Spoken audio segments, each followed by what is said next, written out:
Hey everybody, welcome to Chris Anderson Comics. I am joined by my good friend Higashi. How you doing? Doing good. Good. So we're going to talk about your book, Half of the Crown, which is out in stores now, in all your favorite comic shops that have any taste whatsoever. Um, and it's put out through Cosmic Line Productions, through the first wave of Cosmic Line books that are going out to Yep. shops. CLP crew. That's pretty awesome to be the first. It's like the first people who landed on the moon. You know, like you're paving the way for everybody else. That's my hope. That's my Yeah. hope. So your book is Half the Crown. When Mhm. did you? Let me back up before we start talking about Half of the Crown though. Like Mhm. when did you get into comics? Oh gosh. Sorry, I know that's a common question, but it always stumps me because my answer is kind of really complicated. So I think I most people's is. yeah, I think I fell in love with comics before I knew what comics were. Hmm. I was very I distinctly remember being like a toddler, and toddlers like age 0 to 6, right? So I think I might have been 2 or 3, and I remember seeing this thing on Sesame Street where these kids like kind of dropped a silver dollar in the drain, like the street Yeah. drain, and they were trying to figure out a way to like get it back. So they made like this little makeshift fishing rod with gum stuck at the end of the Yeah. string, and they ended up getting the silver dollar out like that way. And I just thought it was the most brilliant shit I've ever seen in my entire life. But I did not have the vocabulary or the words in both Tagalog or English to kind of portray that. So I ended up just using stick figures and kind of making a sequence of pages, and just to kind of show to people and try to explain to them like, oh, there was this thing on TV. And this is before you could record TV. It was before like the whole DVR thing. I know I'm aging myself here or whatever, but and I'm sure most of the adults would look at it and it just looked like chicken scratches, and they're like, oh, that's nice. Yeah. But I just felt this very powerful, oh my god, I was able to just attempt to explain to people how awesome I thought this was. It's just kind of capturing this moment of time and just kind of this like recording of the play by play of what happened. And then I think when I was about 7 or 8, I discovered Dragon Ball.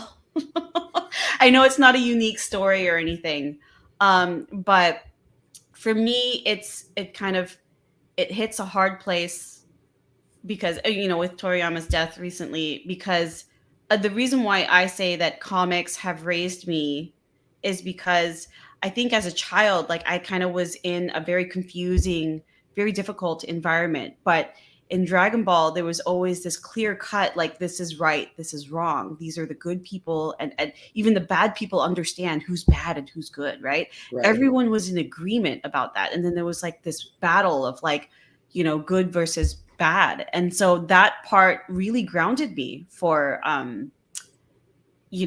as a kid, like trying to figure out like, wait, no, in this show this is right, and so that's why everyone's banding together and trying to do the right thing.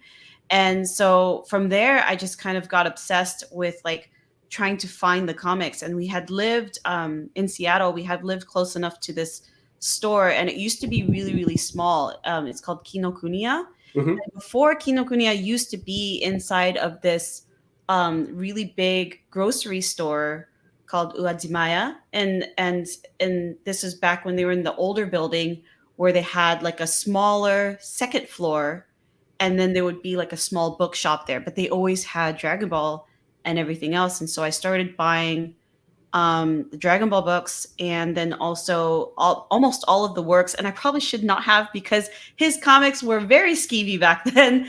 Mazukazu Katsura's like work, I think Eyes and Video Girl Eye, and some other stuff. It was very, very fan servicey. But as a kid, I wasn't looking at it for pervy reasons. I don't think I was just looking at it because I just couldn't get over like the toning and like the way that just people's hair looked, and I Yeah. just couldn't get enough of it. And then I did grow up with two brothers who were really into DC, Marvel, Vertigo, and all of those things.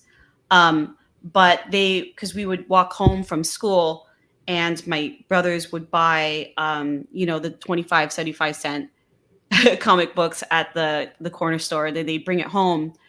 But my brothers were also I think my oldest was more about the collecting of it for Hmm. how much it would cost later, Yeah. rather than actually like absorbing the content.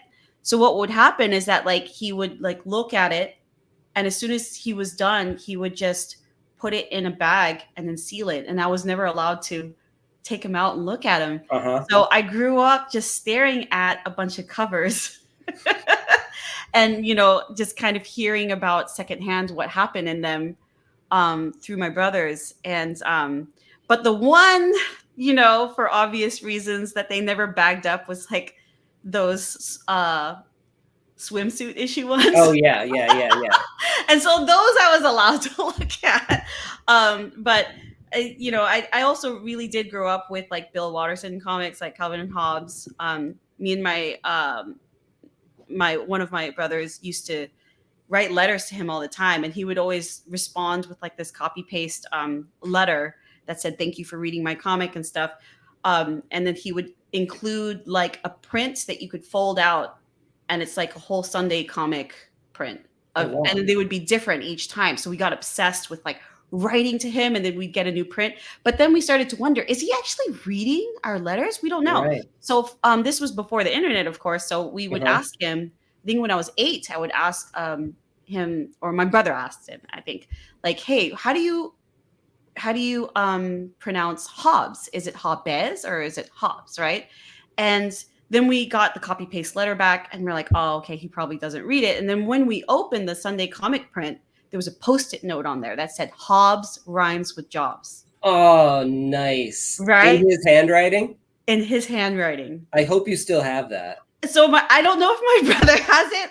And knowing him, I don't talk to him these days, but like knowing him, I don't think he does have it. And as a Uh, child, you know, either, I I think because I was a girl and I was like raised in I think a family system where it was pretty misogynistic, that like my dad specifically told me that he didn't want me having a lot of physical things, and this included toys or whatever. So any of the stuff that I would do, like video games or whatever, it would be like sometimes vicariously through my brothers. I was allowed to play video games if I was like leveling up my brother's characters, like those kind of things. And my dad had this fear that if I had too much things, that I'd feel too entitled to my life, and that I would end up like kind of promiscuous, which is a weird, again, that's a that's a weird strange thing. connection. Yeah. Yeah, it was just and in some ways, like he sees, I think back then he's like, well, seeing the way that you are now, like it works. Like he believes that he did all the right Yeah. things and stuff. Sure. But as a kid you find ways, and that was definitely it. I would save, like I would skip lunch for like a week so I'd have enough lunch money to buy at least the Asian comics. And I think what it was too, my both of my older brothers were not interested in manga or like Eastern comics to the point where they felt like buying them. And so that was also one of those things that I could just have by myself, that nobody else I felt was going to take away from me at that time. Sure. Wow. Yeah. Well, I mean, it sounds like from the get-go, when you were talking about the Sesame Street stuff, like you were Yeah. just born to communicate through pictures, and sequential art is just in your blood, from the beginning, and then Yeah. everything Like I else just said, sort of even informed before, the rest of it. Yeah. yeah, I knew what comics were. Well, I mean, that makes sense when I see your work. So let's dive into Half the Crown. Okay. So you originally, this still does come out. This is adapted from a story that you are putting out through like Webtoon and other digital comic Platforms, scroll up platforms, comics. right? Yeah. And this is Endless Scroll, right? Yes. Format. Oh well, yes. And then Okay. I'll probably try to make every upload at least 26 to 30 panels, but sometimes the smaller uploads would be like 10 or 15. So It's Yeah. something I personally have never played around with. It's a different way of you gotta alter a little bit the way that you think about storytelling. I feel like, when you're doing it, because flowing just vertically as opposed to, back and forth. There's usually a flow to a Yes. page as opposed to, you're always moving down the Yeah, book. I So, was formally trained in manga in Japan for only a semester. mhm. Um and so it's definitely something that I can do, but I think only thinking about panel to panel really removed that pressure of like having to create that kind of how do you say kind of Monet style of flow. Like I Yeah. think the comic One Piece, like every page I feel like is a Monet painting. There's a flow Yep. to Yep. it, and then you can kind of get like stuck and lost in it for a while. And although I can pull it off, it does take me quite a bit of time. So having the scroll up format really removed that pressure, I think. And then how do you feel like it translates once you print it? Does it? So this one I printed. I meant for this print to be smaller, but it ended up like printing out a little bit bigger than I expected.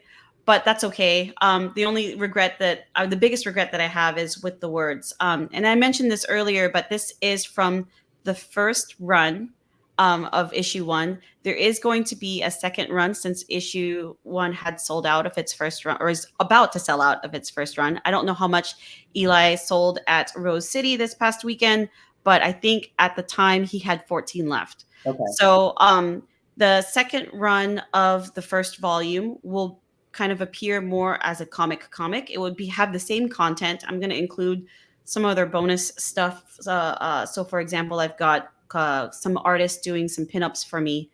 My good friend goes by the artist name of Bruca Jones, and then also the captain's art, and then my longtime art friend Asher B. And then I have some other people in the works. I think like David Grom is working on one, and so is Rick Lopez. And then some other fellow mangaka on the internet are kind of also working on theirs too.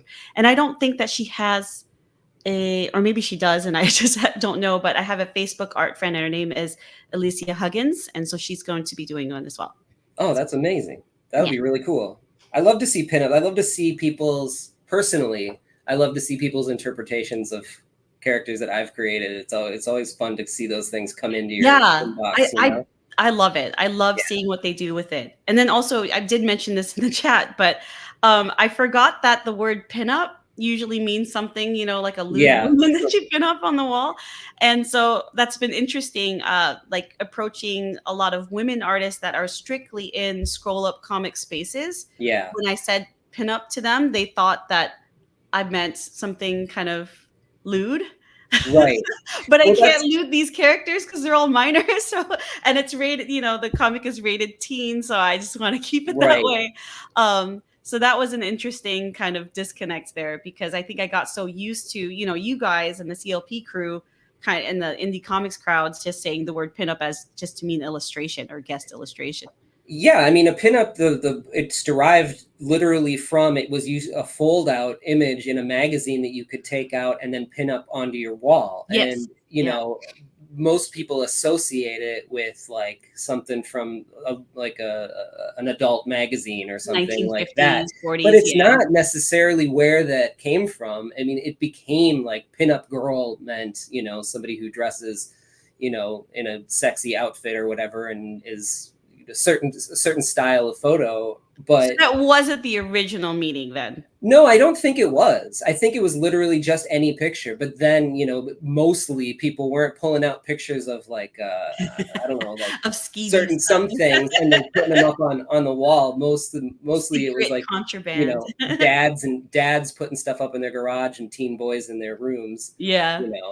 like, the Tiger Beat uh uh picture of some TV boy on some girl's thing is also a pinup, but also Yeah. so is like a picture of a car or something like that. Those are also Yeah. pinups. Or like, and then it became like in comics, it became just like a single image that had nothing to do with the story that you could cut out and put up.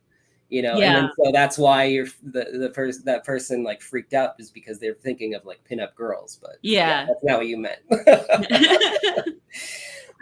So this story kind of starts out with this girl, this young girl. Her name is Penny, right? Mhm.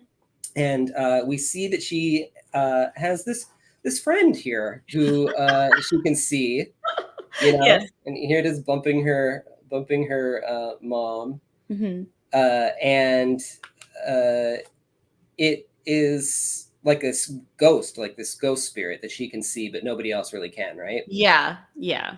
It's this scene is actually based off of something that I experienced with my mother, Oh, when I was 15. okay. So culturally, so my parents are from the Philippines, and so culturally, we do believe in spirits and ghosts and those kind of things. Hmm. And there used and if you don't believe in any of this, I'm not offended. I hear myself talk about it, and I feel like, wow, we all sound schizophrenic or whatever. um so I there is, since I was very little, usually this one spirit that was like really obsessed with my room, to the point where it successfully kicked me out of sleeping or just inhabiting in my room most of my childhood. And I remember seeing her for the first time like when I was 10. And I would see her at the foot of my bed, and she'd wake me up at like anywhere from 2 to 4 a.m. And she would just stand there, and I would have to slip out of bed and just kind of be glued and slither across the wall until I get to the door and run out.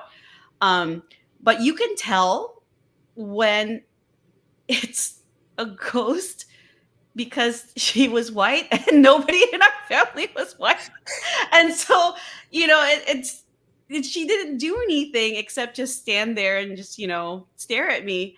And I used to tell my mom all the time, oh, there's this, this white woman that's standing in my room, and my mom would tell me like, no, no, that doesn't happen. Don't say that. Don't tell people that, right? And then my cousins and then my brothers and sometimes aunts and uncles would sleep in that room, and they'd see the same thing, and they'd be like, oh man, you weren't kidding, right? And so there was this one moment, I think I was 15, and my mom was washing the dishes, and at 1 p.m., clear as day on the weekend, the woman starts walking through the kitchen. So she passes me when I'm sitting at the kitchen table, and she passes me, and my mom stops washing the dishes, and she sees the woman pass, and then she keeps washing the dishes. And I was like, what was that? You said that I Yeah, was crazy this whole time. And my mom was like, oh, well, if you tell the white people that you see that, they're going to think you're crazy. yeah, yeah, yeah. So this whole time, she had been gaslighting me about seeing Right. this, Saying you were crazy. ghost. And so that's what the scene is about. It was just Well, kind of the amount of denial that a lot of, like, I feel like, very classic for boomer generations. yeah. They say write what you know, so Yeah, yeah. yeah, this ghost that you designed is fantastic. It's super creepy. I love the eyes, you Yeah. know, Yeah, I mean, you'll find out a little bit more about this specific ghost later, but as we it move was on in the very story. intentional. He wasn't like random or anything, so. Um, so as we go on, so there's this boy, she kind of, meets him and they become really good friends, and she escapes into books. And, as they grow up, she kind of starts liking this kid, right? Or he starts Or he liking starts her. liking her, right, Yeah. right, right, right, right. And she's like not that into it. Yeah. So this also reflects to I had a lot of difficulty, I think, with girls growing up, probably because I was probably undiagnosed, like some sort of neurodivergent, right?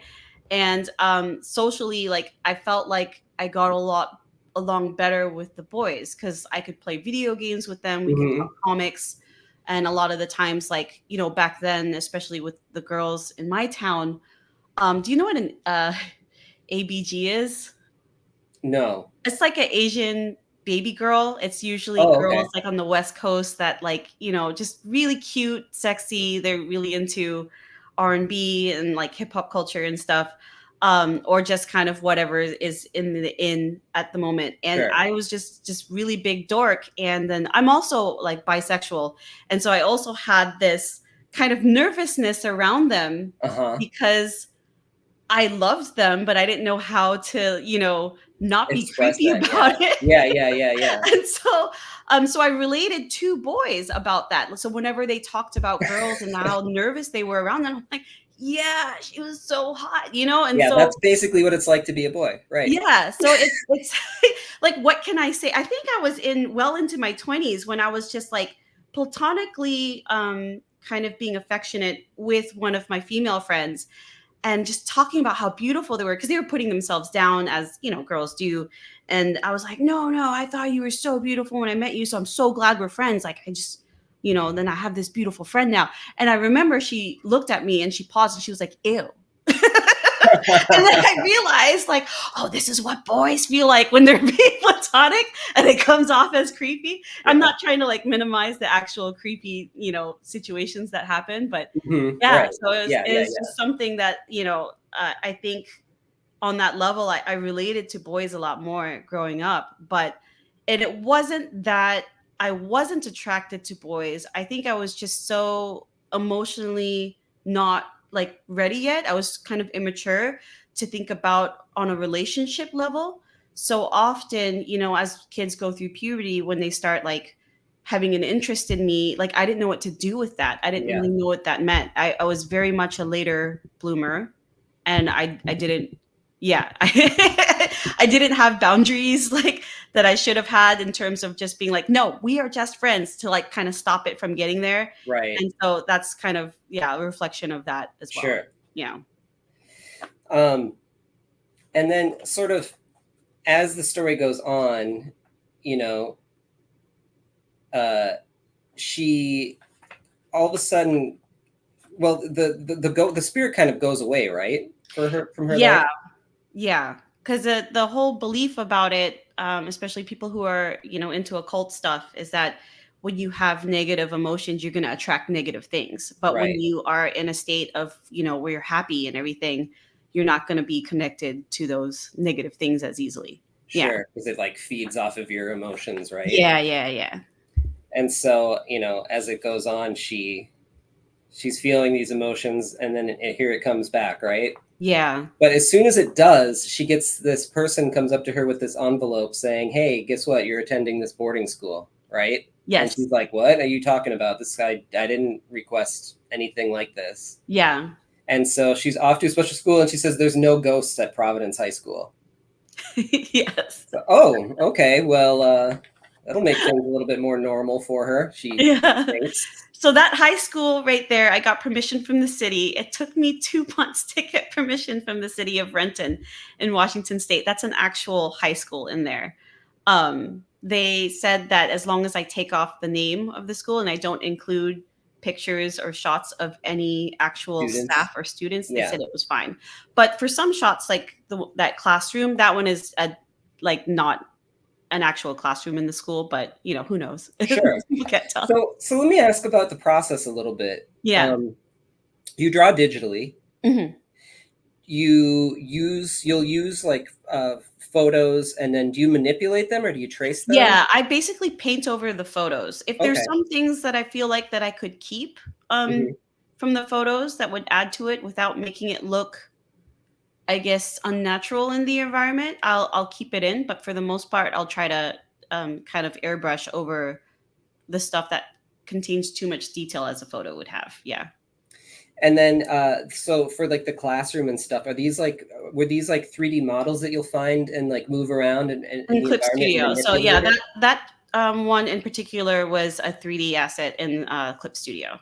Okay. And then for the figures, do you use like a model and then draw over the poses? So for that panel specific, I just freehand Hmm. drew the people in. And then I think for some other panels, I may have used 3D. I'll be able to tell you, but for that page, that was You just all went just, for it. yeah, that was just all I me. I And asked I this. get a little OCD about like the heights of the characters. So Yeah. I mostly use the 3D models to make sure that especially when a lot of the characters are next to each other, I want the heights to be the same. So I kind of use them as a guide. But I don't Yeah. recommend completely tracing over them one to Yeah. one because one, a lot of I think the 3D models, although they are helpful, in Clip Studio. They're not representative of like what an actual body looks like. Hmm.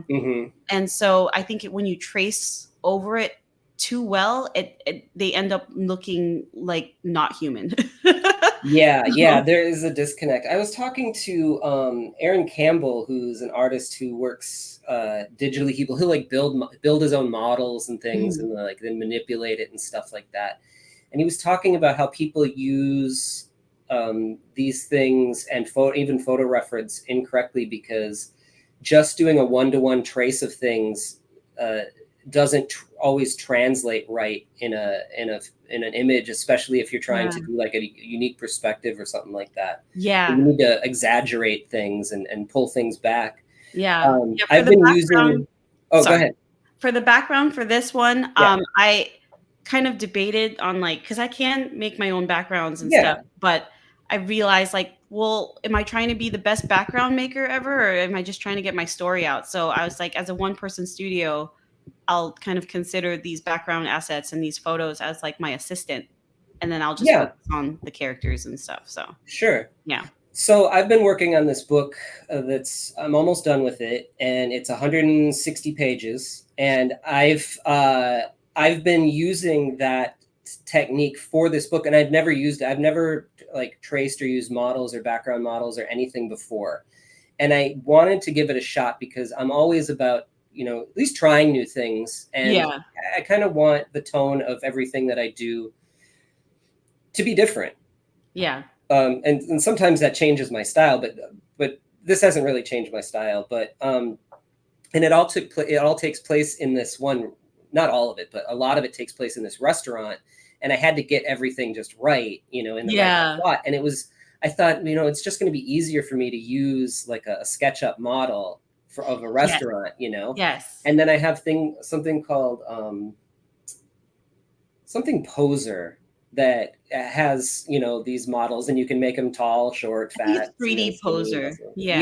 Yeah, yeah. So I was using that to do it, but then all of a sudden I started realizing that I think it takes me longer to set up the model and Yeah. and place everything in it than it would have Yeah. been for me to just do it. you know Yeah. but at the same time, it looks great, and it does save me time.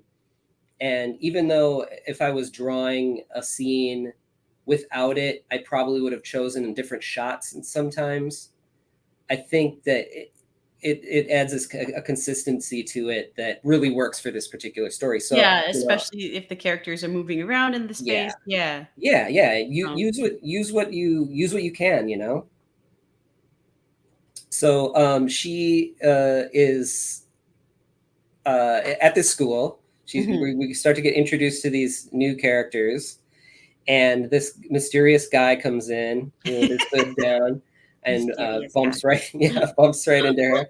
We can't even see his eyes. He's like he's so cool and mysterious. He's the bad boy here. Um, and while she's sitting down at the desk, all of a sudden this "take my arm" comes onto her, like is written on her desk, Yeah. and as she's talking to the teacher, looks back down and it's gone. Yeah. So that's kind of weird. Yeah. Very creepy. If not a ghost, because, apparently the school has no ghost. It What has was no it? ghost. So what is Yeah. it, right? And then we're introduced to a little bit further of the cast. So we start to meet these other characters. This guy is really interested in the new girl in the class, and finally sees her and says that she's like a 9.9 because there is no 10. I love that. Yeah, he is actually based off of one of my very good friends, very much a brother figure to me. His name is Christopher Rouse. Hmm. Um, and yeah, he's always very enthusiastic about a lot of things and deeply cares about others. So he's based off of that. What's funny is that his little siblings recognized it first before, Oh, really? and they told him, yeah. That's funny. So That's great. I love it. And then yeah, so as they're meeting, you're just kind of meeting this like central cast as they grow, getting introduced to these characters. And then they start talking about this thing that happened, and it's sort of vague, right? Like you don't Oh, really know what's happening, and uh, they is it yeah? But they start talking about how like this character, this what's his name?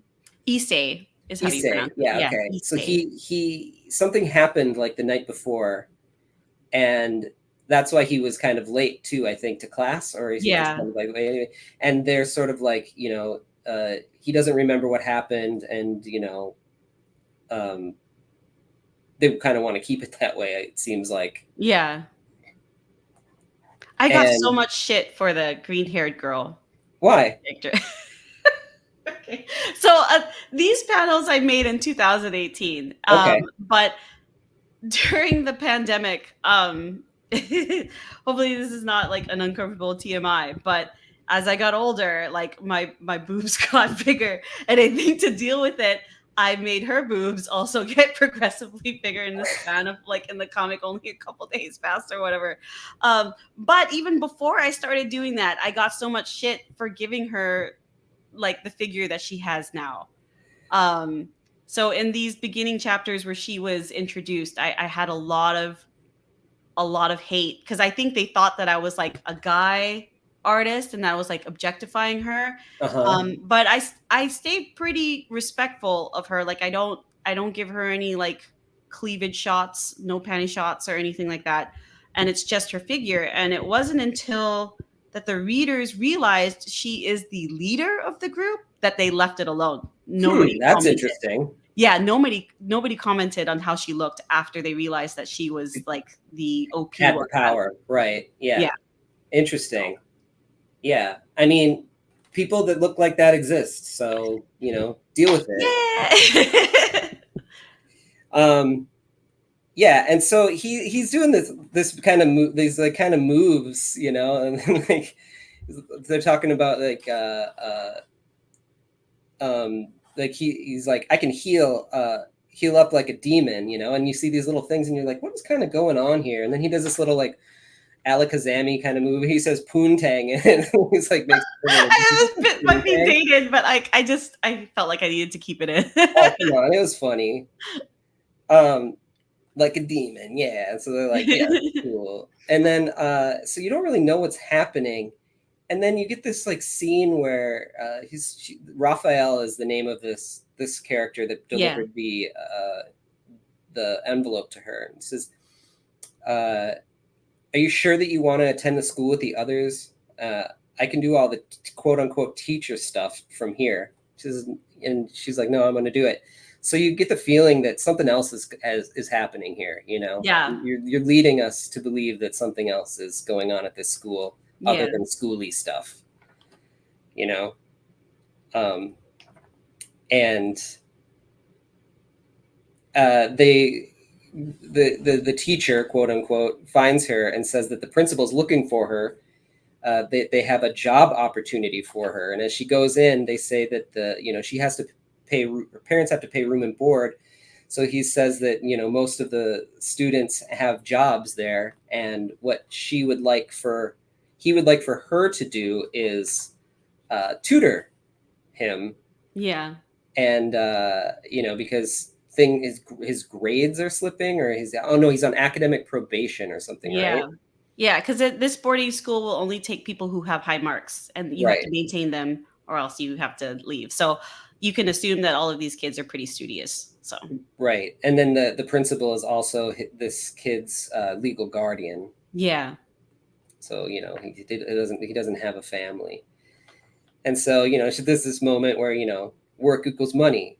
Work equals money equals independence. Independence equals freedom. I'll do it. I love her like stoic stance on that. Like she's like doing something, worthy, I love it. yeah. She just she kind of left this weird situation, so I think she's just trying to figure out a way to be a little bit more independent. And you Hmm. figure out everyone's kind of backstory and why they kind of made these choices. And that's kind of one of the things that I wanted to do with this comic was to kind of make people feel rewarded for paying attention. And Right. so as they read on, I think they'll look back at this first comic, and if they reread it, they'll be like, "Oh, that's why she said this and did that, and that's why she Yeah, was yeah, trying to yeah, do this yeah. and that." Yeah, so Yeah, you remain vague throughout the conversations. You're trusting that the reader is going to be able to put it together, and I think that that's I hope so. remarkable. It's a Yeah, I've quality been told comic. that I don't trust my reader enough, and I think back then that was definitely true, but, we're learning. I'm trying to let No, go a little more. yeah, and I think you are Yeah. trusting them to figure it all out. You don't have to spell it out, but they're working here, and he's like, uh, I don't need help with school, and he's like, aren't you on academic probation? And he's like, Doesn't say that's anything. yeah, Yeah. that's not exactly what's going on here. If you think this is weird, why do you agree to tutor me? And and that's when she just kind of talks about how she just needs the job, and he's like, just mark it down and say you did it, whatever. And so she goes to follow him and winds up in the gym, uh, loses his track and runs into this character here, who uh, has he's got red eyes. Something here is Yeah. not right, and he talks about how somebody took my chair yesterday. It was his chair that said take my arm. Something Yeah. something was very weird that way. She said, I'll let you keep my desk if I can take your eye. Is that what he says? Yeah. If you give me one of your eyes. Yeah, yeah, yeah. And so he like senses that something is wrong Yeah. and runs into there and sees, yeah, he's going to take one of her eyes. And so all of a sudden, there's this moment where right before it's all about to happen, we see from his point of view zooming into her, and all of a sudden she's bumped out of her body. Yes. Oh, thank you. I'm glad that came across like that. Yeah. Yep. And all of a sudden she starts fighting this guy and is like very good at it. you know like what in the world? And she could see her own body and knows that he's in it. And so, Yeah, the way I portrayed that is whenever he's in her body, it's his eye color, not hers. oh, right, right, Yeah. right. Yeah, okay. Yeah, I see that now. And then you also like literally at some point put him in her dress. Yeah. Yeah. Yeah, when they're kind of on the astral plane or they're talking to each other kind of just, through that different plane of reality, I portray it like just kind of all dark and then they're kind of wearing the clothes of the body that they're in. Yeah. Yeah, yeah. But this guy can't see that what has happened here. So he thinks that she's just a badass right now, right? Yes, yes. And so, they're going at it with these like powers. So, obviously something weird is happening, but as he goes to block one of the shots from this guy, her astral plane actually gets hurt too. So, Yes. this needs to stop because she can still get hurt. Yeah. And here he is passed out there because he's in her body. Yeah, up there. So he's going to distract him while she goes and tries to get help from his phone, Yeah. but she also can't really touch his body. No, no. So when she goes up there, she sees him, she can jump up light as a feather. So that's kind of handy dandy to be able to do in the astral plane when I guess technically she's her own spirit at this point, right? Is she like a Yeah. ghost of herself kicked out?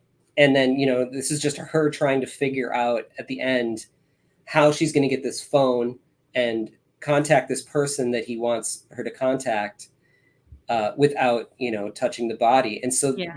this is where you leave it. And now we're, ready for issue 2 right away, because Yeah. there's so many things that you've introduced, but we have Yeah, hopefully it wasn't too much of an information overload.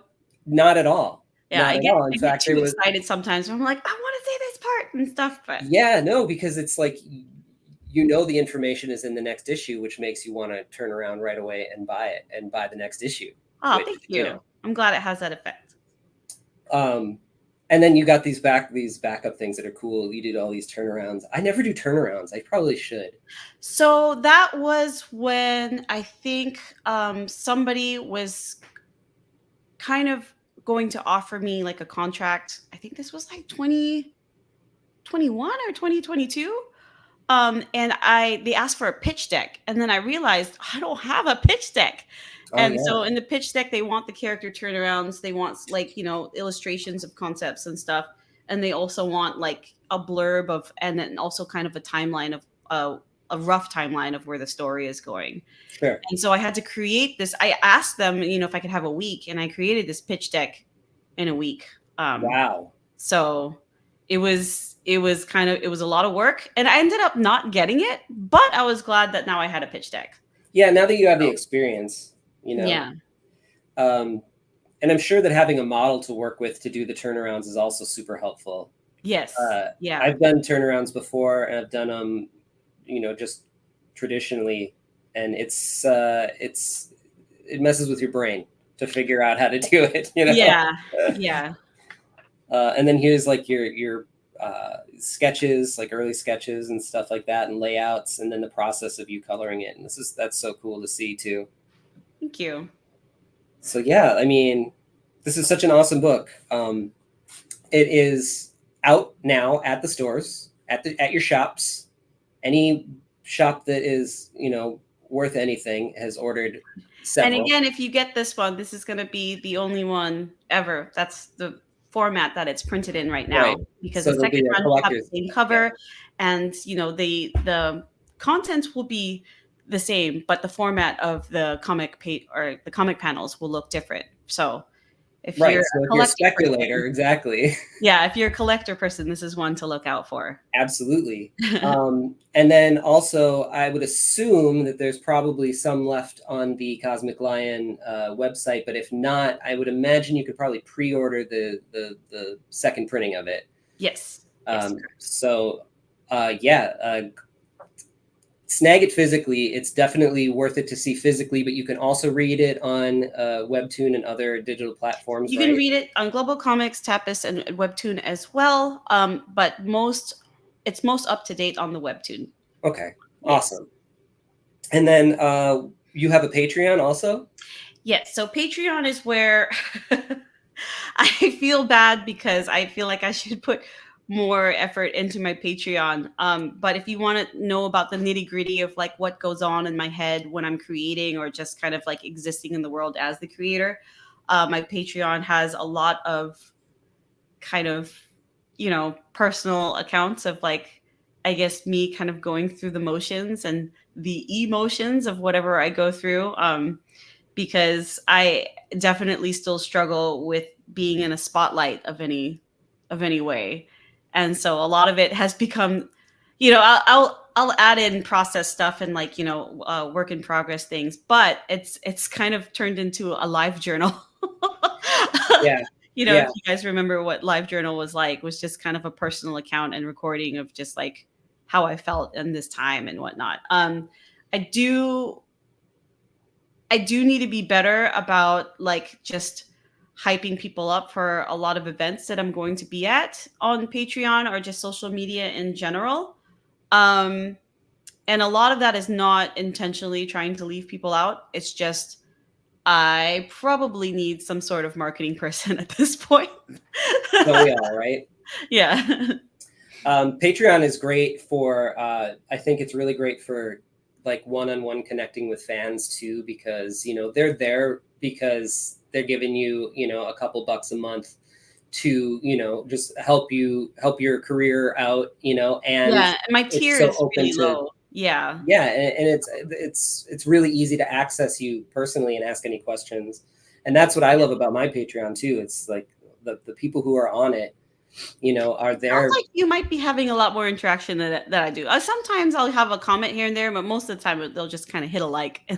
Yeah, yeah. I mean, it's an odd format, but those who do interact really love to interact, Yeah. and I love it too. So I do notice that there's a lot of silent consumers as well. Like yes, I'll see a lot of people who will read my Patreon and then they'll message me on Instagram or Facebook, and then they'll Sure. tell me that they read it, and I'll be like, "Oh, well, why didn't you comment on the picture?" No, Yeah. but that seems to be a part of the course for everyone else. So, Well, yeah, I also follow a lot of people on it because I like to know both sides of it. I'd like to be a consumer of Patreons and also, run my own and yeah. kind of know how other people are doing it. And I know personally for me, I'll wait like a month or two before I'll look at a person's Patreon so that things will build up a little bit and I can just kind of go through it all. Oh, So okay. sometimes All right. that's the reason that things don't get immediate reactions, you know? So that's good to know, and that makes me feel better because sometimes I feel an overwhelming amount of guilt for not like posting almost every day. Sure. But I'll try to make a point to post at least a few times a month. Yeah. So, I mean, I feel that way too, but I also feel like as somebody who is supporting people's Patreons, that as long as they're touching base and showing you something at once a month, I'm good, yeah. you know? Oh, that's good to know. I'm glad. Yeah. That makes me I feel a think little we put too much pressure on ourselves, and I Yeah. certainly do. I want people to get their money's worth, and I think that they do, but I'm always striving to do better, Yeah. so, yeah. Where can they find you on Instagram? Instagram, Ro Higashi. I'm the only Ro Higashi on all of the platforms except Twitter. I don't have an account on Twitter. I closed that not because anything happened, but just because like there was just too much to keep track of. And Twitter is one of those that like I just wasn't keeping track of anymore. But specifically on Instagram, it's ro dot higashi Higashi. And it's funny, maybe you didn't know this, but I used to be a YouTuber before I kind of went full time into comics and I stuff. did not know this. So just recently a video, because sometimes I'll post videos of my kids and things like either in my stories or in my posts. And uh like my oldest, when I was a YouTuber, she was probably like 3 or 4 at the oldest, but then I stopped making those YouTube videos, and she's almost 15 now. Wow. And when I posted a video of her, people were like, "Wait, is this the same girl that grew up?" And it was. I did think just now I should have tried to bridge, like a pathway from the people who followed me on YouTube, which had nothing to do with like what I'm doing now, Yeah. to my Instagram.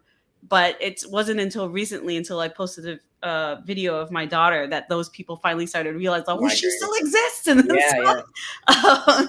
hopefully that's created the bridge. But yeah, at the time, I think I just, when I was on YouTube, I had absolutely no social media presence on anything else. Back Mhm. when YouTube was more like a Facebook. So it was easy for me to just kind of create a new art identity without having. It wasn't so much that I was like, I didn't want them to come. It's just I felt like because they had signed on this completely different thing on YouTube, that I felt like it would be wrong of me to be like, okay, well, now I'm doing this other thing. So why don't you guys get interested in this? Like I said, I'm not good at marketing, but it's interesting that people still, because it's been over what, 10 years since I've been active Mhm. on the YouTube, maybe 15. Oh, I don't know. But I think the last time that I was recognized in person was in 2019, and I went to Japan, and I went to visit like my friend's school. Like my Japanese friend, he runs like an international preschool or slash elementary school there, and he wanted my kids to come and sit in his classrooms to compare like my kids' English, ability with his students' English ability. And he had one teacher who ended up like, now we're Facebook friends, social media friends, and whatnot. He had this one teacher that he had employed at the time, and maybe he still works there, I'm not sure. And he was just like wide-eyed staring at me the whole time. And once he got into introductions after the classes were over, he just blurted out like, I grew up watching you. Oh my god. I So grew up watching you. What is he, like 8? I I mean, I'm assuming he's quite young, like much younger than I am, but That's yeah, funny. yeah. That's funny. Yeah, I was at uh in my former life, I was a singer-songwriter Oh and, man, that totally fits toured her. around and stuff. And Yeah. I was at I went by C. Duck Anderson, and I was at a party at Comic-Con, and somebody like freaked out, and they were like, "Oh my God, it's you! It's oh my God!" And I was like, "Oh, I'm finally being recognized for my comics work." And they were like, "Oh, Tone Control is one of my favorite albums of all time, Oh and you know, man. C Duck and Nate are one of my favorite bands." I was like, "Oh my God, I'm here trying to like get people's eyeballs on my art, and I'm getting recognized for my music, of course." So did you also like successfully bridge that gap or anything or not? No, Yeah, no, right. because there was such a big gap in between when I like kind of Yeah. stopped So you and I putting out relate on stuff. that then. Yeah. Yeah, yeah, What's interesting is I feel like all of us in CLP, because we are most of us are on the older side, right? Like when I say older, I mean we're not like 20 somethings or sure, teenagers and stuff. Um, and I feel like that all of us have these interesting backstories of like yeah, other lives that we used to live or also lived, like a double life thing. So yeah, that part's interesting. I like that. so funny. Yeah. Well, Ro, thank you so much for coming on. Come back anytime that you want to, and please, everybody, go out and pick up Half of the Crown. I love this book. I can't wait to get the next one, and have a great rest of your day. Yep. And we'll talk to you later. Bye Bye. bye. Join my Patreon to see my work before anyone else. Plus, score physical sketchbooks, mini comics, and commissions delivered right to your door. And reading my new books, Something Seems Off and Three-Headed Pigman, as they are made. Go to my website to order original art, commissions, and my books, Lost Angels, Spectral: A Showcase of Fear, Chaotic Neutral, and more. Gray Matter Drip, The Art of Chris Anderson, is available now from Cosmic Lion Productions. Here are the upcoming conventions I'll be at the time of this recording. And don't forget to like, follow, and subscribe. It helps spread the word. Thanks.